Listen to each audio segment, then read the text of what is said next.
Bro, this ain't right, man. Like, this ain't right. Like, the amount of suffering, the amount of torture that Yuji as a character has experienced is just not okay. It's not. It's just, Shonen stories are supposed to inspire hope, happiness, and in some cases, people wish they could dive into the shoes of their main characters. Like, for instance, people want to be Luffy, people want to be Naruto, people want to be Ichigo, people want to be Goku. But nobody wants to be Yuji. Nobody wants to be in Yuji's shoes because his life is horrifying. It's scary. It's literally living hell. It is not a life anyone definitely wants, especially after just seeing these two episodes back to back with the loss of Nanami to also now the loss of Nobara. And it's just like Yuji has had to see so many close individuals, people that he considers friends, siblings, etc., just die in front of him. And at this point, Yuji is so alone. He's so isolated, and he keeps losing everything. Like, he's lost so many people. He's lost his innocence. He has so much blood on his hands, and he has had to witness basically like his teacher and his pretty much kind of like his sister, he viewed as a sister, just die in front of him. And it's legitimately depressing. It is a very depressing moment. And it's just like, how much can this man take until he finally snaps? Because you can only take so much until you are literally at your breaking point. And this is an element that's been shown time and time again within Shonen. Good examples of this, a little bit of spoilers, but good examples is from like Dragon Ball to Naruto and even Hunter x Hunter. For instance, in Dragon Ball, when Krillin died to Frieza, Goku snapped, turned Super Saiyan. In Naruto, when Pain impaled Hinata, Naruto saw it, got very upset, and turned into Ninetales. And then we had in Hunter x Hunter, Gon loses his mentor, someone he looked up to, desperately tried to figure out a way to, reverse the damage and bring him back, kind of find out he didn't, so he casted aside literally everything to be able to kill the person that did damage to his mentor and kill him. So it's like, this is a theme within Shonen, where there is characters that snap. And Yuji is one of those characters that you wonder, when will he snap? Is he going to snap? Does he have a breaking point? Or is he a guy that's just going to continue to be dragged down deeper and deeper into the mud until where he just doesn't even want to live anymore? Like, there is so many things to think about when it comes to Yuji's character, and it's really interesting and also sad to just see how many people completely write off Yuji as a character because he is not necessarily a strong character. Let's get into that briefly. Yuji as a character is 100% not technically someone that is the normal, ideal shonen protagonist.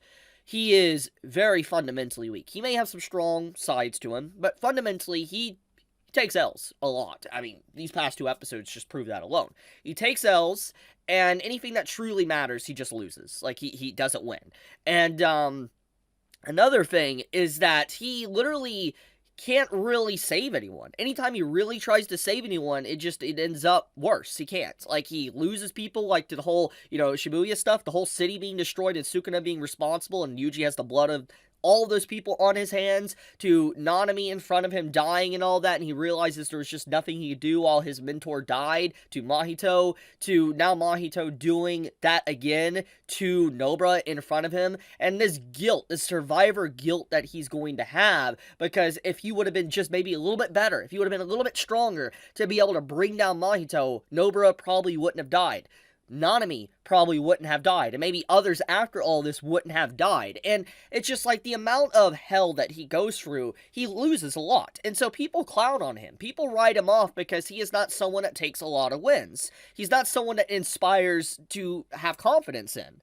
And I think fundamentally, when we think about the very overarching theme of JJK, it is so distinct and different from the normal shonen that I need to take a few moments to really talk about that.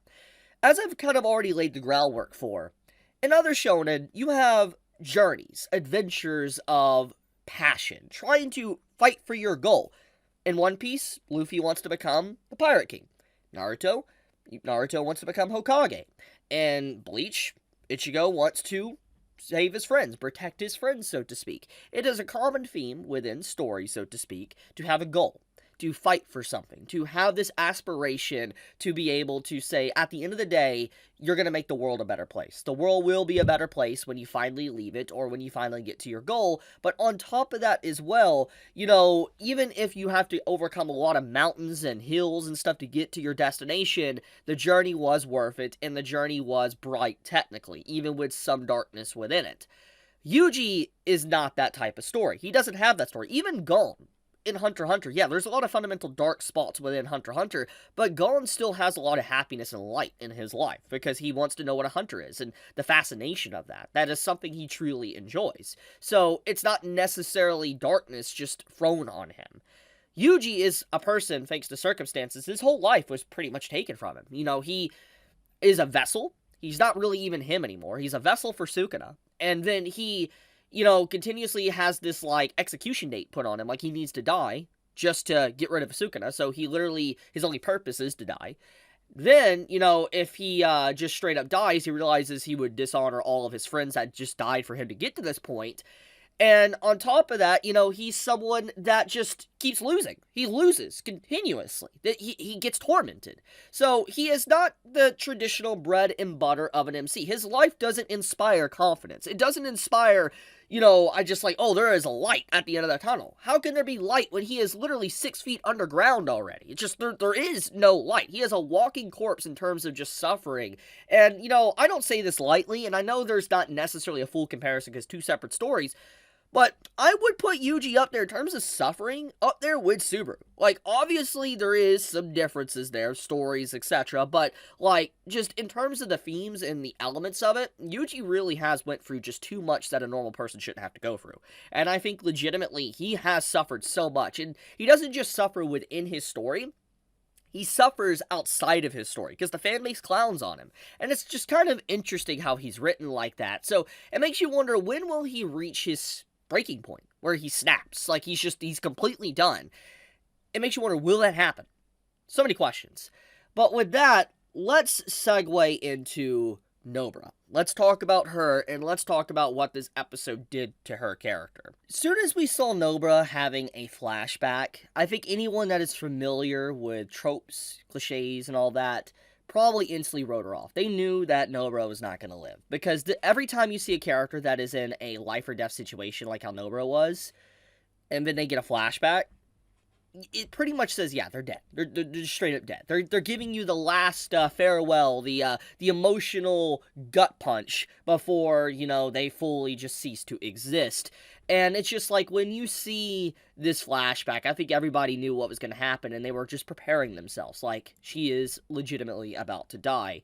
And it's very heartbreaking, because Nobara as a character is a part of the OG cast. And I think that what really hits hard here is that it kind of showcases nobody is safe within JJK.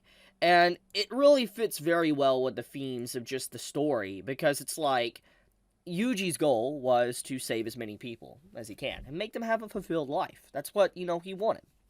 And so, when you see how a part of the original cast is pretty much gone now, for instance, Nanami's gone, Nobara's gone, Megumin's in critical condition, we don't know if he's going to live, and even if he does live, what kind of response is he going to have to Yuji after all this? Gojo is sealed away for forever, how long, we don't really know, it could be a long time.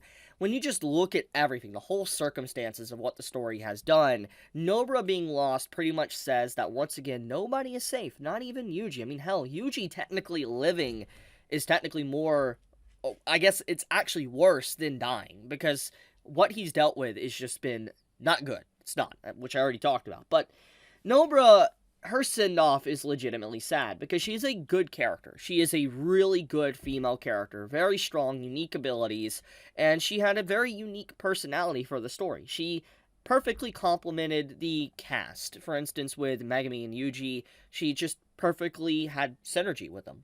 And seeing her being gone is definitely going to be a dark spot within the story, because she's gone. She will no longer be within panels or anime episodes. She's just gone. And it's hard to accept that. And it's just people, are going to be just as shocked as Yuji when they see it, because it's just how do you process these emotions of a character that's basically been around since the first few episodes? Just holy crap, that's insane. And it's just been a back-to-back thing. It's not just Nobara, but it's Nanami. Losing Nanami as well. He was also a very fan-favorite character. People loved him. And seeing that also is just like, holy crap. It's just... So, I think one of the big things that this whole episode really does, though, and it just, like, I think is fundamentally amazing, is just, it kind of amplifies that, JJK, nobody's safe. It doesn't matter what you are, who you are, you could even be Gojo, and you're not safe. Anything can happen to you. You're all in danger, and this isn't a happy story. That's what this show is basically saying. You can have an ordinary life at one point, or everything is going good, or maybe you're living, and then all of a sudden it's over. And I think that, this is such an emotional episode, and it's hard to say goodbye to Nobara, but it really is goodbye for her character. So, I'll leave it at that, though. Tell me your thoughts in the comments below, how you all felt about this week's episode of JJK. How'd you feel about, just everything that happened here? Be honest in the comments below. But, I love you all. Be safe, stay healthy. Chibi out.